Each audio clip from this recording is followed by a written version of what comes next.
అందరికీ good day. Russo గారు చెప్పిన ఒక కొటేషన్ చెప్తాను చూడండి. కల్లలు కాకముందే నిదుర మేల్కో,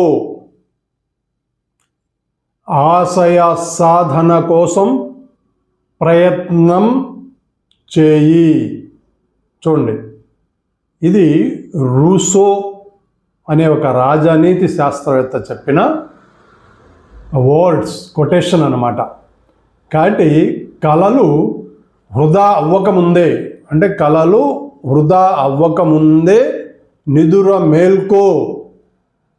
అలాగే నీ ఆశయం ఏదైతే ఉందో ఆశయం సాధించటానికి ప్రయత్నము చేయి అని చెప్పడం జరిగింది. కాబట్టి ప్రతి వాళ్ళకి ఏదో ఒక ఆశయం ఉంటుంది. ఆటో నడిపేవాడికి ఒక ఆశయం, బిజినెస్ చేసేవాళ్ళకి ఒక ఆశయం, పొలిటికల్ ఉన్నవాళ్ళకి ఒక ఆశయం. కాబట్టి ప్రతి వాళ్ళకి ఒక ఆశయం ఉంటుంది. ఆ ఆశయాన్ని సాధించడానికి ప్రయత్నం చేయమని చెప్పి మన రూసో అనే ఒక రాజనీతి శాస్త్రం చెప్పడాన్ని మనం అమలు చేయడానికి ప్రయత్నం చేద్దాం. అలాగే ఈ ఛానల్ని కూడా సబ్స్క్రైబ్ చేద్దాం. Thank you all.